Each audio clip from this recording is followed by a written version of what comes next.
Bonjour à toutes et à tous, ravi de vous accueillir une nouvelle fois dans notre émission des Zooms, émission hebdomadaire qui évoque le football belge. J'ai le plaisir d'avoir aujourd'hui dans cette émission un trio de chic, mais aussi de choc. On va commencer par Jean-François. Bonjour Jean-François. Salut Serge, ça me fait plaisir d'être avec vous. J'ai envie de dire dans un autre rôle, pour une fois. Le plaisir est partagé. Et puis les habitués évidemment, Frédéric. Bonjour Frédéric. Bonjour. Et Philippe, tout va bien? Tout va bien, Serge. Bonjour à tous. Bon, ben, vous vous en doutez, il y a pas mal de sujets évoqués aujourd'hui. On va commencer bien sûr avec cette fameuse, presque légendaire Assemblée générale de la Pro League qui a été repoussée à maintes reprises, qui a finalement eu lieu vendredi dernier. On s'attendait à quelque chose de très compliqué finalement. On peut dire que ça s'est plutôt passé rapidement et les solutions étaient vite trouvées. On va commencer par ce qui avait sans doute de plus évident, messieurs. C'est le championnat a été officiellement arrêté, entériné, et Bruges est champion. C'est là sans doute la solution la plus logique.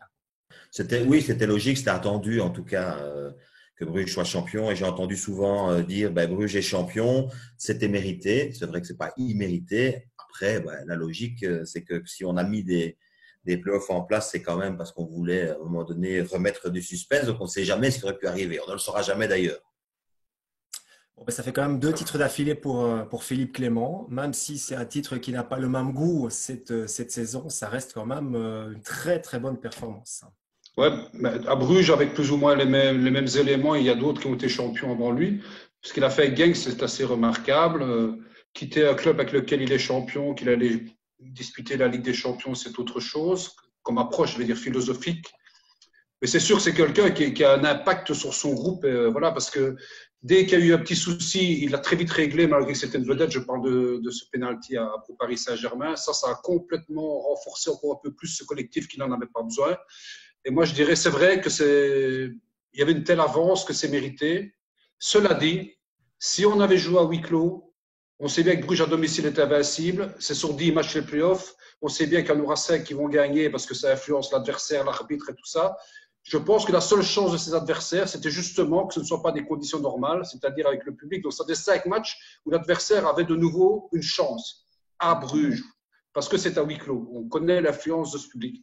Donc voilà, je pense que à tout niveau, gestion sportive, je pense que c'était la meilleure équipe du championnat. Mais vu les conditions, vu des matchs qui auraient pu être joués à huis clos, peut-être que rien n'était vraiment fait. Moi, je pense pour Philippe Clément, pour compléter ce que vous dites, d'abord, c'est un gentleman, je pense. C'est quelqu'un qui a beaucoup de qualités et surtout, son plan de carrière est absolument remarquable jusqu'à présent. Il a travaillé dans le sillage de Michel Prudhomme, il a appris son métier. Il faut rappeler aussi qu'à West Ham, il avait déjà fait de l'excellent boulot, champion avec Genk, champion avec le club de Bruges. Il y a Kéric Guéretz qui a fait ça avec 2 clubs différents. Lorsqu'il entraînait le Lierse, il était champion. Et puis l'année suivante, il a été champion avec le club de Bruges. C'est vrai que ce titre a peut-être un petit peu moins de saveur, mais voilà, s'il n'y a pas moyen de poursuivre la compétition, je pense qu'il y a une équipe qui mérite ce titre, c'est le club. Voilà, je pense que par rapport à ça, il n'y a pas beaucoup de discussion, mais évidemment, par rapport à la décision ou par rapport aux décisions qui ont été prises, il y a le cas de Waasland, bien sûr, Oui. qui est très problématique. Alors, on rappelle qu'il y avait un groupe de travail qui a fait une proposition. On rappelle aussi qu'il fallait un quorum de 80%, et je pense qu'ils ont même atteint les 84%. On rappelle que tous les clubs n'ont pas le même nombre de voix à cette Assemblée générale. Il y a le G5, il y a le K11 et puis les clubs de D1B. En tout cas, il y a un quorum qui a été trouvé sur une formule. Finalement, on n'a quasiment pas changé la formule. On avait entendu énormément de scénarios, une D1 à 18 avec pas mal de nuances. Finalement, on n'a quasiment pas changé la formule. Une D1 à 16 la saison prochaine avec des playoffs qui ont changé. Par contre, les 4 premiers vont se disputer le titre, les places européennes, et puis les 4 suivants, les nouveaux playoffs 2, on va les appeler comme ça, même s'ils portent un autre nom maintenant. Donc, il n'y aura plus que des playoffs pour les 8 premiers. Alors, on savait que tous les clubs ne seraient pas satisfaits de la décision, mais peut-on dire que dans cette Assemblée générale, on a trouvé la formule magique?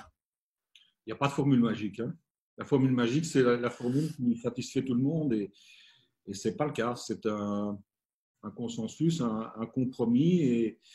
Et comme tu disais, Serge, il y a des clubs qui sont plus influents que d'autres. Et le club de Bruges, notamment, même s'il n'a pas les mêmes… Le club brugeois voulait une D1 à 18, il me semble. Oui, c'est vrai, mais il voulait surtout être champion aussi. Donc, il fallait faire des compromis. Voilà, c'est quand même compliqué de de satisfaire tous les désirs du club de Bruges, je pense. Parce qu'on n'est pas dans le pays du compromis, justement. Donc, on peut dire que cette Assemblée générale a trouvé un compromis. C'est vraiment un compromis à la belge pour vous. C'est en tout cas une solution qui a l'air d'agréer à peu près tout le monde, sauf évidemment Waasland Beveren. Moi, j'ai peut-être juste envie de revenir sur la décision en elle-même de la descente de Waasland Beveren, parce qu'évidemment, j'ai vu encore le président qui n'est évidemment pas d'accord avec la décision. Même si on a trouvé une solution, on est encore loin d'avoir terminé les discussions, parce qu'il y a encore beaucoup de choses qui sont en suspens, les montants, de savoir si Waasland Beveren aura ou pas gain de cause s'ils vont en justice. On a Virton qui a déposé une plainte aussi. Enfin bon, Beveren, Jean-François, Beveren s'estime floué, mais l'OHL et le Beerschot aussi, ils pensaient que ça allait se retrouver automatiquement D1.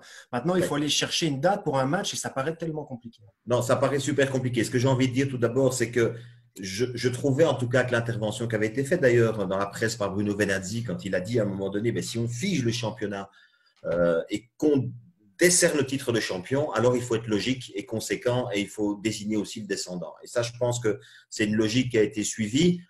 Alors après, en ce qui me concerne personnellement, je trouvais que c'était assez logique. Si on trouve le moyen de dire il y a un champion, on trouve le moyen de dire qu'il y a un descendant. Maintenant, on regrettera toujours de ne pas avoir joué cette 30e journée qui aurait été sans doute utile pour y voir beaucoup plus clair. Il y aurait eu beaucoup moins de discussions si on avait pu la jouer. C'est dommage, à un jour près, ça se jouait, donc cette fameuse 30e journée. Pour le reste, je pense que ce qui est un petit peu compliqué dans ce qu'on nous propose maintenant, c'est que s'il doit y avoir des matchs, c'est dans quelles conditions ces matchs auront lieu. Quand je dis dans quelles conditions, c'est aussi avec quel effectif, parce qu'on voit tous les jours qu'il y a des gars qui s'en vont, notamment de l'Antwerp, à commencer par son entraîneur. Donc, ça veut dire quoi? Ça veut dire qu'on va jouer avec quelle équipe, on va jouer à quel moment, on va jouer où, dans quelles conditions? Ça fait encore beaucoup de questions. On est un peu dans le rafistolage, inévitablement, par rapport à la situation. Donc, il fallait trouver des solutions, mais… Est-ce que la Pro League n'a pas finalement laissé un petit peu la patate chaude, notamment pour la montée? Entre le Beerschot et OHL, il faut trouver un moment, un endroit, une date pour ce match retour. Est-ce que la Pro League ne s'en est pas un petit peu lavé les mains en disant débrouillez-vous et si vous ne trouvez pas d'accord, de toute façon, Westerlo pourra monter puisque Westerlo était premier dans le classement, on va dire, régulier. Ça ressemble un peu à allez, arrangez-vous. Si vous ne trouvez pas une solution, on ira chez le 3e. Donc, ça les met un petit peu dans l'obligation de trouver quelque chose. Voir Virton. Si Virton, qui a quand même fait pas mal de recours, on sait qu'il y avait un match là dont les points n'avaient pas été attribués. Je pense que c'était face au Beerschot parce qu'il y avait une erreur d'arbitrage. Donc, finalement, on pourrait encore avoir des rebondissements. Ouais, mais Bruges ne veut pas que Virton… Ah non, Virton, ce sera en Division 2, c'est ça? Si Virton, pour le moment… Oui, Virton, pour sinon, c'est un trop long déplacement pour les Brugeois, donc c'est eux qui mettaient leur veto. Je rigole, bien sûr. Non, moi, ce qui m'a bien plu, de toute façon, c'est impossible de contacter tout le monde, donc c'est pas évident pour eux. C'est les playoffs à 4, quoi. Ça va être chaud, boulette, quoi, parce qu'il y a beaucoup de prétendants pour 4 places. En plus, ça redonnera un peu plus d'intérêt, puisqu'il y aura des équipes de l'ex-top 6 qui vont jouer les playoffs 2. Donc, je pense qu'au niveau des playoffs, et surtout au niveau de la phase régulière, ça risque d'être très chaud. Dès la 20e, 25e journée, ça va être très chouette. Ça va être un parfait de playoffs, je pense. Vont faire après, cette année. En fait, rien. Pour les 4 et puis après. En vacances. Vous connaissez ma théorie, Jean-François? Je pense qu'il y a les playoffs 1 et tout le reste, tout le monde s'en tape complètement. Mais justement, il n'y aura plus de playoffs 2 en tout cas. Voilà, là, ça a donné un petit peu plus d'intérêt aux playoffs 2. Pourquoi? Parce qu'il y aura des équipes qui étaient construites certainement pour les playoffs 1 qui vont devoir se battre pour encore espérer jouer contre le 4e. Enfin, voilà. Qu'est-ce qu'ils vont faire pour ces autres clubs?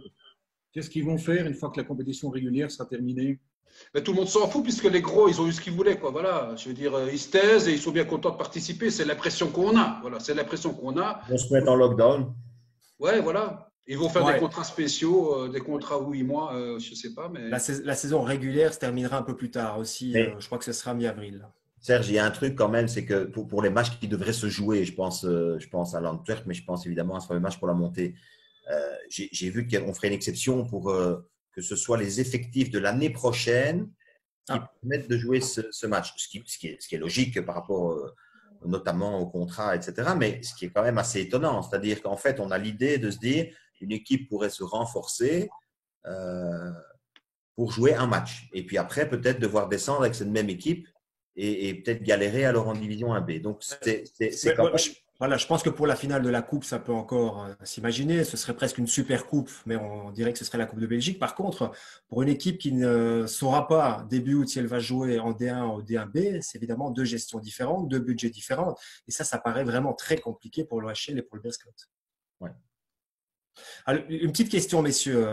On sait que, enfin, il y a eu un consensus. On imaginait que ça allait être très compliqué, mais les clubs finalement ont voté quasiment tous pour cette D1A à 16, alors qu'on reste dans une espèce de ligue fermée avec un descendant. Vous pensez que c'est un des arguments majeurs? Pas mal de clubs du K11 se disent, bon, ben, s'il y a un descendant, il y a quand même beaucoup moins de chances de descendre. Si on passait à 18 avec 3 descendants la saison prochaine, on était tous un petit peu en danger. Vous pensez que ça a été un élément en tout cas déterminant? Alors, je pense que c'est intervenu, oui. Oui, parce que tous les amateurs de foot disent aussi depuis pas mal de temps, un seul descendant, c'est pas assez. Parce qu'il faut justement qu'il y ait plus d'intérêt et plus longtemps tout au long de la saison. Mais cette version-là n'a jamais été adoptée parce que ça fait peur et les gens veulent évidemment rester le plus haut possible. Moi, je pense, très sincèrement, je pense qu'après, bon, voilà, ça c'est un avis personnel et qui évidemment n'a rien à voir avec les décisions même qui ont été prises. Le football a besoin de se régénérer. On sait qu'il y a des clubs qui vont jouer la première partie de tableau, qui sont à peu près toujours les mêmes, et puis ceux qui vont jouer la deuxième partie de tableau. Or, s'il y avait des échanges plus fréquents avec une division 2, ça permettra à certains clubs d'aller parfois se refaire un petit peu une santé et hop, et pouvoir remonter. Mais comme les échanges entre les deux divisions sont compliqués, ça fait que tout le monde est un peu tendu et évidemment, on ne veut pas avoir cette fameuse place de descendants, puisque la galère, c'est de revenir après en division 1A. Donc voilà, après, on ne va pas remettre en cause ici la formule, elle a été décidée. On peut chacun avoir, je pense, un avis personnel sur la question, mais c'est sûr que des championnats, en tout cas, où il y a plus de rotation, donnent peut-être plus de souffle nouveau à certains clubs. Alors, la D1 reste avec 16 clubs, la D1B avec 8. Il y avait parmi toutes les formules proposées une formule où on aurait pu incorporer dans la D1B des équipes espoirs, donc des U21 des grands clubs. Ça n'a pas été finalement retenu. Est-ce qu'on peut dire que le championnat de Belgique, le football belge n'est pas encore prêt à avoir cette formule qui existe aux Pays-Bas ou en Espagne, par exemple? Ça, vous pouvez le dire, parce que ça ne s'est pas fait. Donc, oui. Mais est-ce que la Belgique n'est pas encore prête, donc? C'est dommage, en fait. C'est dommage parce que ça se fait ailleurs. Ça marche plutôt pas mal. Moi, j'ai envie de dire… Par rapport à ça, j'en ai discuté avec un dirigeant on va dire d'un des clubs du top 5 et il me disait il y a 3 problèmes à ça. Un, le timing, c'est-à-dire si on nous prévient si tard, comment on fait pour s'organiser derrière, parce que voilà, il y a 2 équipes à mettre en place du coup, ça veut dire des noyaux de professionnels qui ne sont pas les mêmes. 2, un problème de budget, c'est-à-dire que si on s'en réfère au championnat par exemple aux Pays-Bas, une équipe comme l'Ajax, le PSV ont entre 5 et 6 millions de budget pour ces équipes-là. Donc là, de nouveau, c'est un budget relativement important pour faire une deuxième équipe. Et 3, on n'y pense peut-être pas, mais dans quel stade jouer? C'est-à-dire qu'on peut imaginer, je ne sais pas, le Sporting Anderlecht, le Standard, Bruges, jouer contre l'Union Saint-Gilloise, ça va quand même attirer du monde. Ça peut quand même faire, je ne sais pas, 4000, 4500, 5000 personnes peut-être. Où est-ce qu'on les met? C'est-à-dire, dans quel stade, par exemple, jouerait-il à Anderlecht, à Bruges, au Standard?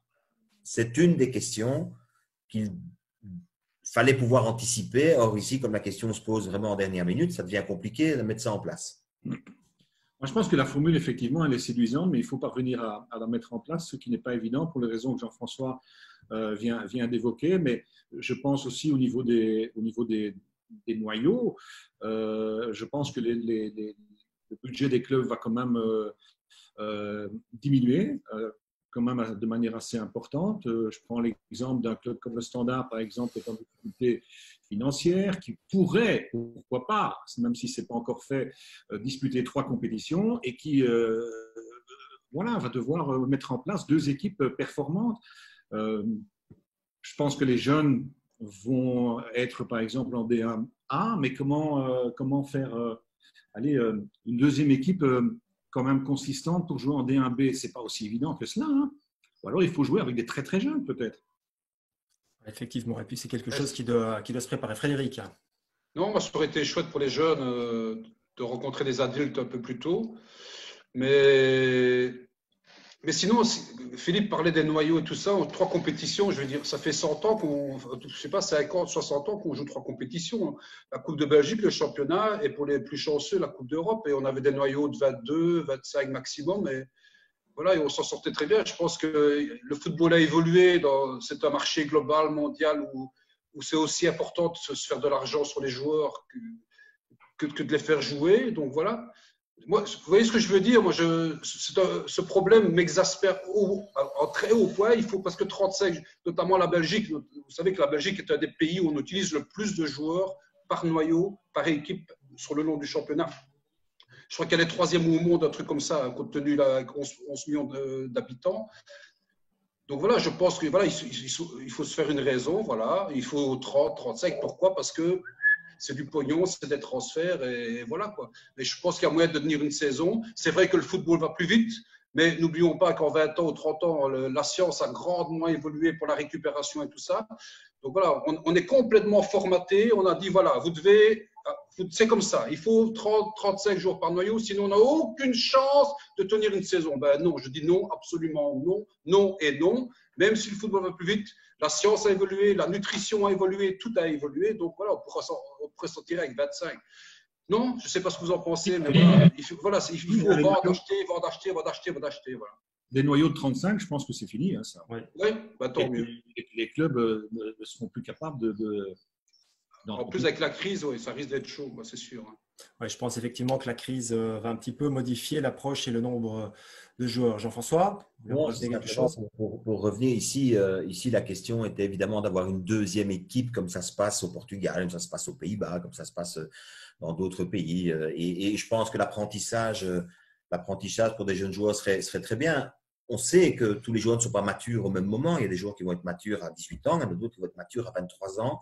Ça permet parfois de les garder plus longtemps dans le club, sous l'identité du club, ce qui plaît aux joueurs ailleurs. Hein.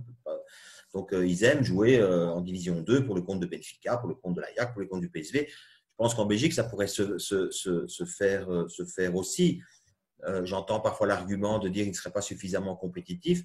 À charge, évidemment, c'est pour ça que c'est une question de timing, à charge pour les clubs de construire des équipes ou peut-être, je prends un exemple concret, peut-être qu'un Guillaume Gillet qui arrêterait sa carrière à Lens serait peut-être intéressé de venir dans un projet de structure, de venir encadrer des jeunes joueurs performants dans un club du top 5 en Belgique. Oui, mais il vient de passer les 21 ans, non? Oui, on peut aligner dans ces équipes-là des joueurs âgés. Attention, c'est pas que des 20. C'est comme l'équipe réserve, quoi, ce qu'on appelait avant l'équipe réserve. C'est ça. Mais dans un niveau compétitif où il y a des vrais matchs, quoi, des matchs à enjeu, des matchs dans lesquels il faut gagner, parce que la post-formation, c'est apprendre à gagner. Alors, le mercato, on peut dire qu'il a débuté cette semaine. On a déjà eu quelques annonces importantes, notamment le départ de Laszlo Bologna, qui ne sera plus l'entraîneur de l'Antwerp la saison prochaine après 3 ans. Et on peut dire qu'il part finalement alors qu'il allait peut-être gagner quelque chose. Si la finale de Coupe de Belgique se joue, il aurait pu avoir un titre avec ce travail qu'il a effectué au cours de ces 3 années, avec notamment les playoffs la saison dernière. Donc finalement, il est parti au plus mauvais moment, messieurs, avec cette équipe de l'Antwerp, ce club qui va complètement changer, qui va disputer une finale avec un noyau qui sera différent et un autre entraîneur. Ben oui, je vais dire, mais je pense qu'il s'en remettra assez vite. Je ne pense pas que c'est le gars à son âge, avec son expérience, avec tout ce qu'il a déjà gagné. Je parle surtout en tant que joueur, bien sûr. Il a quand même atteint le sommet de l'Europe avec son club avant d'arriver en Occident, en Europe, je ne sais pas comment on dit. Enfin, l'Europe de l'Ouest, voilà. Des 11. Quoi? L'Europe des 11. Mais je pense qu'il va s'en remettre, qu'il doit être déçu, mais que voilà, quoi. Il a fait le boulot, il a montré qu'il savait y faire pour gérer un noyau très difficile. Et voilà, l'Antwerp va passer à autre chose. C'est dommage pour lui, mais je ne pense pas que ce soit si grave que ça pour le. Vous avez l'impression qu'il avait tout donné à l'Antwerp, qu'il ne savait pas, on va dire, encore plus tirer la quintessence du groupe et de ce qu'il avait fait jusqu'à présent. La saison dernière, en fin de saison dernière, il avait quand même déjà hésité à poursuivre, hein, si je ne m'abuse, si je me souviens bien. Maintenant, quelles sont ses raisons? Il n'y a que lui qui les connaît. Apparemment, il estimerait qu'il peut plus, allez, pas tirer plus du groupe qu'il a à l'heure actuelle à sa disposition. Maintenant, il faut voir aussi au niveau des transferts ce qui se passe du côté de l'Antwerp. Bonat qui s'en va, Mbokani qui va peut-être partir aussi. À mon avis, Bologna se dit bon ben ça va être compliqué avec l'âge qu'il a aussi, 67 ans, et je pense que c'est l'âge de la retraite en principe chez nous. Donc il a peut-être fait un petit peu le tour de la question aussi, mais ça, il n'y a que lui qui le sait.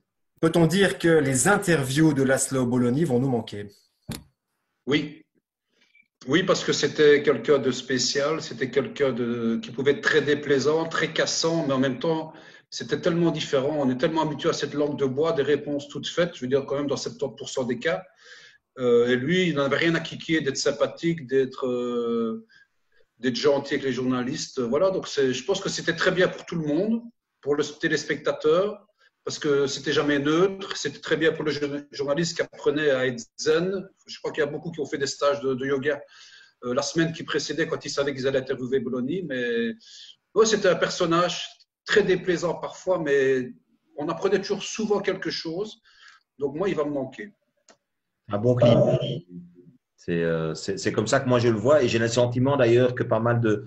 Alors c'est toujours étonnant, quand les gens sont là, parfois on les déteste et quand ils sont plus là, on les regrette. Donc c'est le genre de gars qu'on peut regretter parce qu'il avait, comme dit Fred, je trouve, une manière peut-être de s'exprimer, de dire les choses différentes, assez cash. Et puis finalement, on avait le sentiment que quand on le cherchait un peu, on le trouvait. Et donc voilà, moi ça m'amusait. J'étais pas toujours d'accord d'ailleurs avec l'ensemble des gens qui trouvaient qu'il était trop agressif, trop ceci, trop cela. Il était cash, quoi, voilà.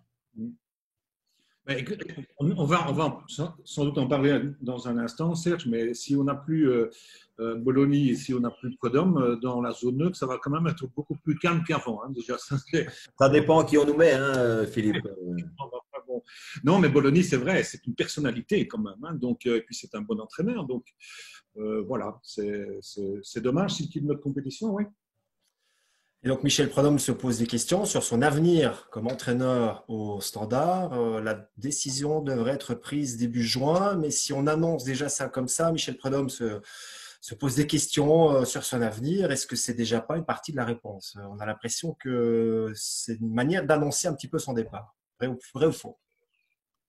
En tout cas, on a le sentiment que le Standard, au-delà de Michel Prud'homme, que le Standard était un tournant à un moment donné. C'est-à-dire aujourd'hui, changement peut-être de politique, changement peut-être de direction. Changement, quand je dis de direction, ce n'est pas la direction du Standard, c'est l'orientation que le club va prendre. Et donc Michel se pose sans doute des questions par rapport à ça aussi. On va attendre évidemment qu'il donne sa réponse. Il donne déjà un premier sentiment. Alors, c'est peut-être une voie ou une issue dans laquelle il ira peut-être. On va voir. Il disait déjà il y a quelques années qu'il était fatigué d'entraîner. Donc, voilà. Ça, c'était quand il était à Bruges et qu'il a pris cette année sabbatique avant de revenir du côté du Standard. Peut-être qu'il se rend compte aussi que c'est un gagnant, Prud'homme, évidemment. Peut-être qu'il se rend compte aussi que le club est financièrement, je ne vais pas dire en difficulté, mais peut-être plus en difficulté qu'avant et qu'il n'aura peut-être pas les moyens d'obtenir ce qu'il veut obtenir. Oui, mais dans ce cas-là, on prend un clubman, non? J'avais cru comprendre quand il est revenu, c'était l'amour du club, le club qu'il aime, lui qui aime le club. Donc, c'est à ce moment-là que les clubmen, ils relèvent le défi, non? Je ne sais pas. Il pourrait de toute façon rester comme directeur sportif. Il est vice-président et directeur sportif, donc il ne quitterait quand même pas. S'il reste au club, ça changera. Voilà, il sera là au quotidien, j'imagine. Donc voilà, il y aura un entraîneur. On verra bien qui va venir, si c'est une personnalité qui va faire à sa façon, ou bien si c'est quelqu'un qui sera là pour mélanger la sauce, quoi. Mais il y a un nom qui revient souvent, c'est Felice Mazzu. C'est de la qualité, quoi. Non? Oui, il y en a d'autres qui se sont aussi un petit peu positionnés. Il me semble. Et ça reste aussi surtout dans la nouvelle. Marc Wilmots aussi, un clubman. Marc Wilmots aussi a entraîné le Standard. Ce qui est amusant de constater en tout cas, c'est qu'on a 2 clubs quand même du top 6 qui vont se chercher un entraîneur. Donc et au moment où on a cette fameuse formule qui va passer avec des playoffs à 4. Donc attention là, il y a des clubs qui risquent de rester. Donc il faut bien mettre en place et bien réfléchir pour ne pas payer l'addition d'ici quelques mois. Parce que comme disait Fred tout à l'heure, les places seront chères.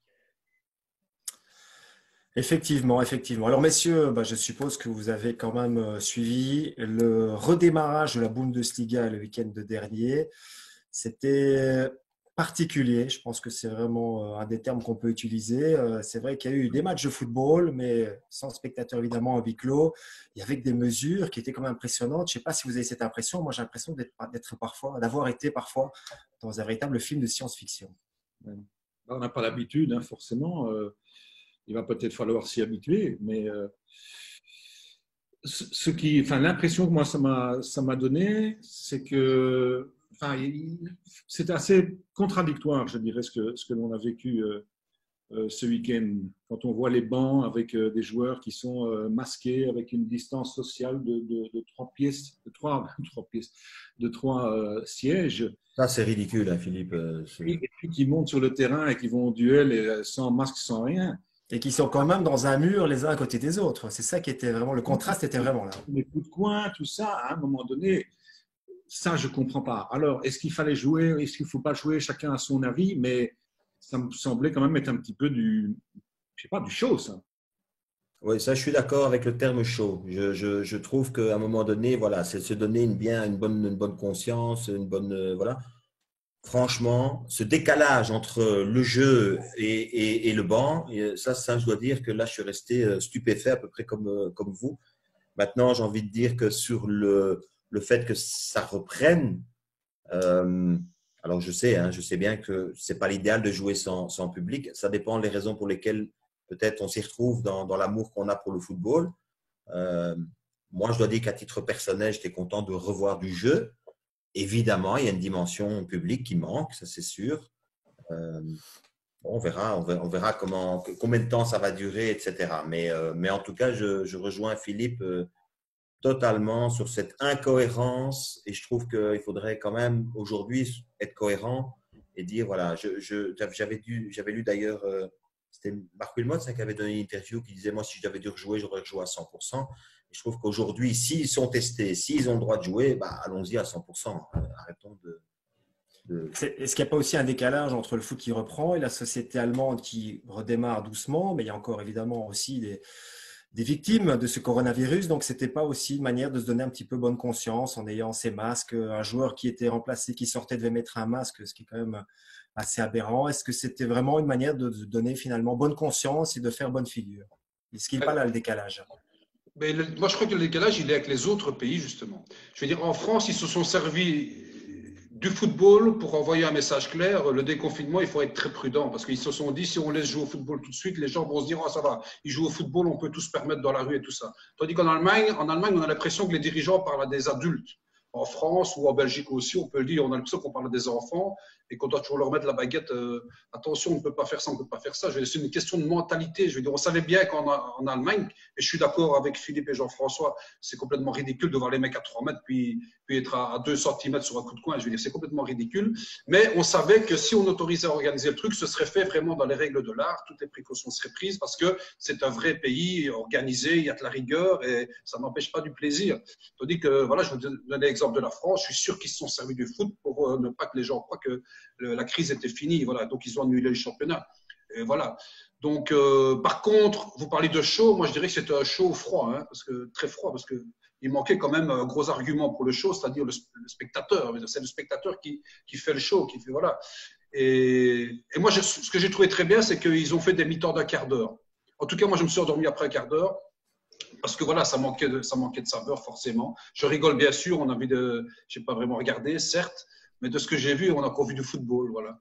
Donc, à un moment donné, dans une situation complètement folle et inattendue, il faut bien bouger, quoi. Moi, je trouve très bien que ce soit l'Allemagne qui a été la première. Vous voyez ce que je veux dire? Parce que c'est gage de sérieux et je pense que ça va ouvrir la porte à d'autres championnats et ils vont se servir de cette expérience. Et je pense que se servir de l'Allemagne comme expérience d'un truc nouveau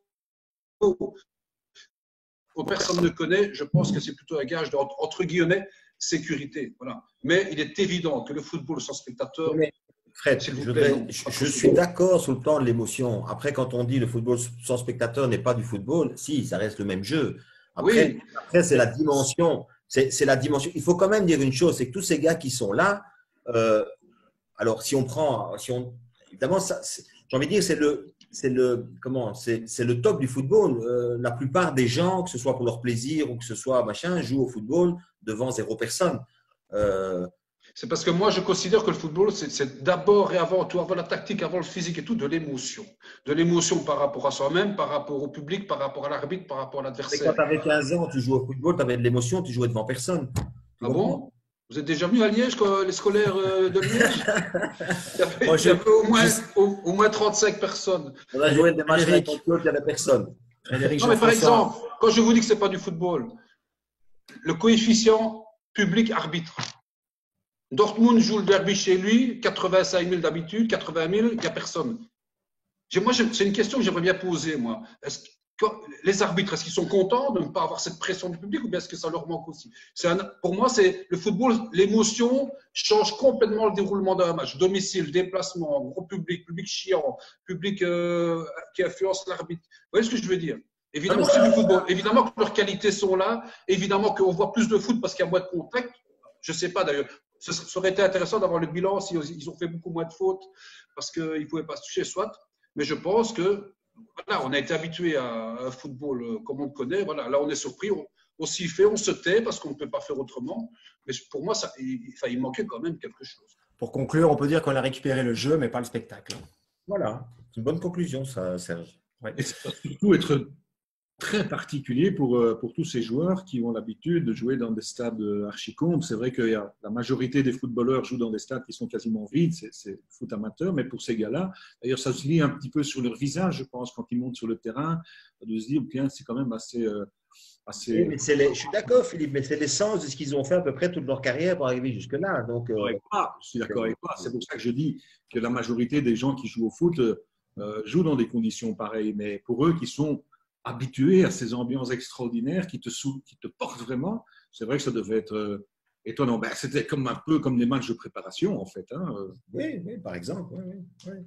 Vous savez qu'en Belgique, il y a une proposition il y a quelques jours de Mehdi Bayat. On pourrait éventuellement, au mois d'août, si c'est accepté, jouer avec des stades remplis à 33%. Je ne sais pas pourquoi 33, pas 32, 34. Mais donc, on pourrait mettre une ou deux personnes et puis quelques sièges d'espace. Voilà, ce serait une manière d'éviter le huis clos.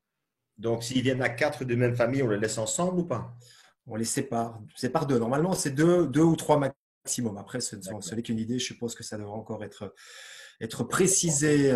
Voilà pour le huis clos. Ça mérite évidemment de cogiter. Hein. Ils réfléchissent et c'est bien qu'ils réfléchissent. Et puis, ça pourrait permettre aussi au club d'avoir quelques rentrées en termes de ticketing, en tout cas, de ne pas faire des huis clos. Est-ce que les tickets seraient 66% plus chers ou pas? Je ne sais pas. Je ne sais pas. Il faut encore que ce soit voté par le quorum de la Pro League. Au Cercle de Bruges, c'est comme ça depuis des années.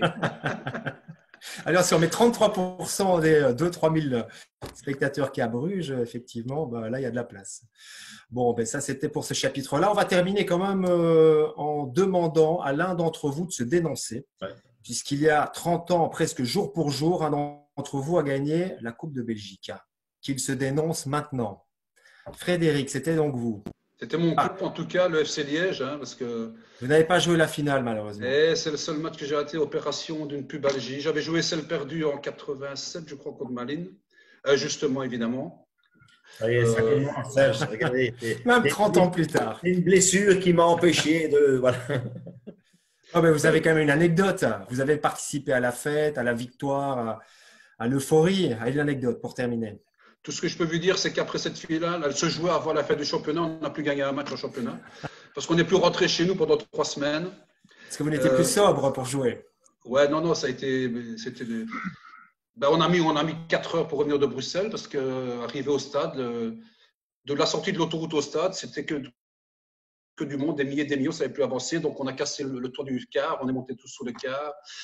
Et puis, on a fait la fête pendant des jours et des jours et des jours et des jours. Et c'était… Moi, ce qui m'avait marqué, c'était en allant à Bruxelles, tous les ponts de l'autoroute entre Liège et Bruxelles, et sur tous les ponts de l'autoroute, il y avait des supporters de Liège avec des drapeaux, avec des tifos et tout ça. Il faut quand même ce que représentait Liège à l'époque. Hein. Ouais. Liège, hein. On était tout le temps dans les 3 premiers et tout ça. Mais c'est ça qui m'a touché et ça vous donne une force, vous n'imaginez pas. C'est tellement surprenant. Et aussi, comme le petit poisson autour des baleines, des centaines de voitures qui accompagnaient le car sur l'autoroute, qui dépassaient. C'était un truc de fou, quoi. C'était un moment, on dit souvent une finale, on n'en joue pas souvent et on en gagne encore moins souvent. C'est des moments uniques, c'est des parenthèses enchantées dans la vie. Et en plus, on était une bande de potes, donc on n'avait pas peur d'aller boire des coups ensemble. Et ça continue toujours avec certains. Bon, bah, on sent Je ne sais pas les noms, mais tout le monde les connaît. Oui, oui. On peut leur dire bonjour au passage, hein, ils se reconnaîtront. Donc, bon, on sent toujours l'émotion 30 ans plus tard. Bah, c'était une manière avec une petite pointe de nostalgie de terminer cette émission. Merci Jean-François, merci Frédéric, merci Philippe, merci à vous évidemment pour votre fidélité. On se retrouve dans quelques jours, la semaine prochaine, pour un nouvel épisode. Passez une bonne semaine et à très bientôt. Bye bye.